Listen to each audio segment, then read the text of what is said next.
And I hear this girl screaming, she's screaming something. I didn't know how people would act towards me. I wasn't afraid of the crowds, but I was nervous.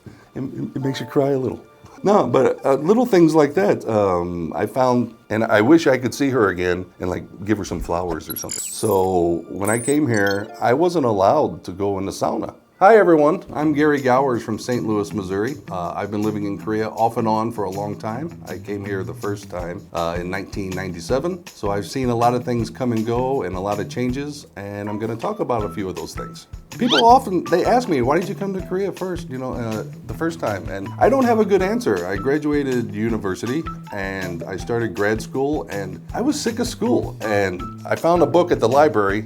This is before the internet, if you can imagine. And I found a book in the library with addresses, and I sent resumes, different schools in different countries, and Korea offered the best deal. So I came here. Oh, I'm just talking about the standard of living compared to what I was getting paid. Japan offered more money, but their food's too small. And Thailand sounded good, but you don't make enough money to leave if you want to. So I came to Korea because there was a good balance between what you got paid and the standard of living. Today I'm going to talk about a few things that kind of surprised me when I came to Korea the first time.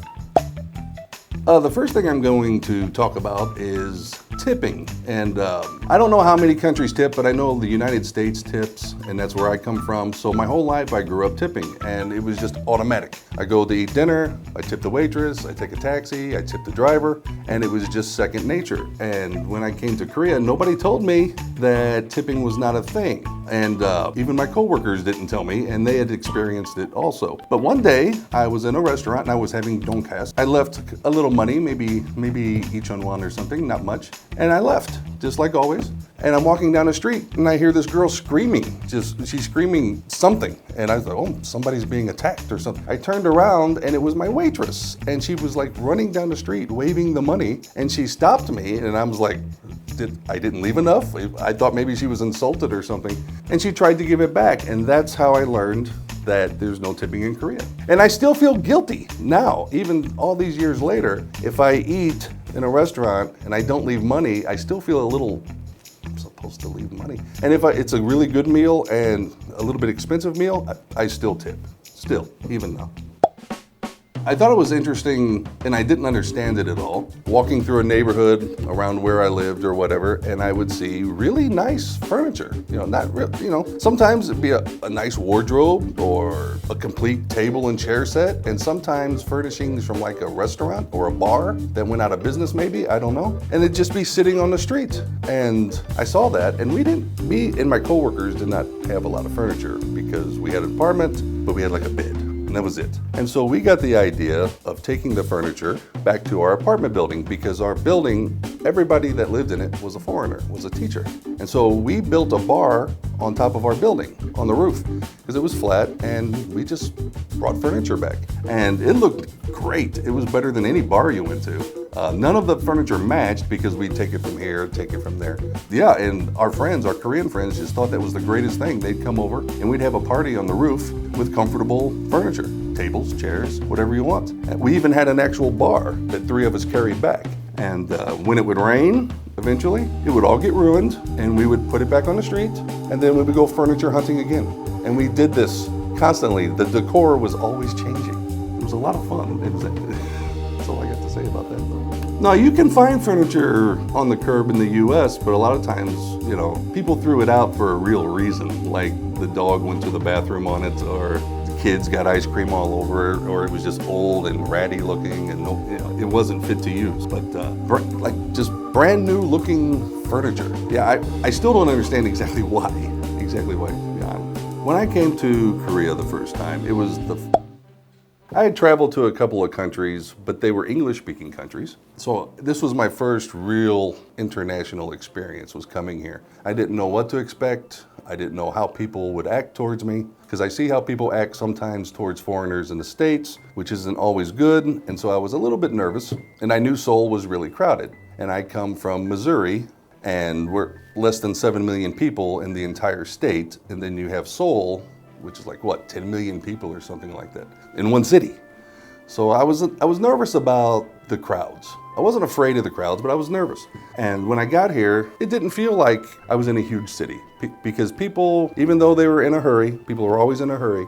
But if I asked somebody for directions or something, yeah, they always helped. They would stop and they would try the best they could to help me. And I remember one time in particular, and this was my first year here, so this is like 1997 or early 1998, and I was on a subway on the weekend. And I don't remember where I was going, probably going to look at something because I was new to the city. And I was off on my own, and I was taking a subway, and then the subway stopped, and everybody got off. And this is before there were any English signs on everything, or English announcements. Everything was in Korean, and I didn't know anything. So everybody got off, so I just followed, and they all left the station, and I'm just standing there with my map, looking at my map, trying to figure out where I was. And I must have looked confused and just befuddled because this little girl, she couldn't have been more than 10 years old. She came up to me and her English was just a little bit, and she's like asking me where I was going. And I was like, I want to go here, but the subway's gone. And turns out they were still building that subway. So you had to leave the subway, get on a bus and go to where the subway started again. I didn't know that, and I'm sure there were signs, but I couldn't read them. But this little girl, and she's wearing her schoolgirl uniform, and she's carrying her backpack full of books. She goes with me and we get on the bus, and we go to where the subway picks back up, and we get off the bus, and she walks me up to the entrance, and I'm just assuming she's going too, but she turns around, says bye, and goes and gets back on the bus, going back the other way. So that little girl didn't know me, but she saw I was confused. She made sure I got to the subway, and then went back up to wherever she was going. But it was totally out of her way, and she didn't need to do it. And that's really stuck with me over the years, and now she's probably early 30s maybe. And I wish I could see her again and give her some flowers or something, because that was so nice and something I've always remembered from my first year here. It makes you cry a little. No, but little things like that. I found people in Seoul were just really good about that. Old men will come up and shake hands with me for no reason. They're just like, hi. Sometimes they say, I love you, because their English isn't so great, but I know what they mean. And yeah, it's just really nice how typically, you meet some people who are not nice, of course. But typically, my experience here, everybody's been a lot nicer than they need to be in some cases. Like I said, I first came here in '97, but I haven't been here the whole time. I came and I went. Most recently, I came back just 3 months ago.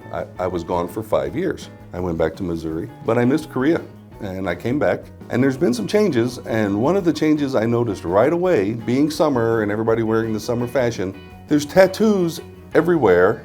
And I remember when tattoos were really frowned upon, and I know they still are by the older generation, but even the younger people, they associated tattoos with criminals. And I've had tattoos for almost 30 years, I guess. So when I came here, I wasn't allowed to go in the sauna because I had tattoos. And I just think it's interesting that nowadays I see these young women, early 20s, sometimes late teens, who have tattoos in very visible places.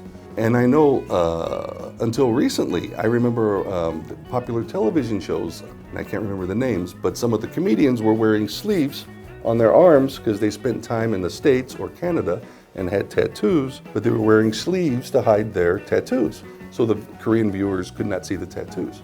And but now everybody's just showing their tattoos on their necks and on their arms and wherever. I'm assuming they have them everywhere. And I don't know why that changed all of a sudden, because 5 years is really not that long. But yeah, all of a sudden all the young people have tattoos, and really nice ones. It's like, oh, mine looks so old style now. I feel like a sailor. But you see these really nice ones, great detail, lots of color.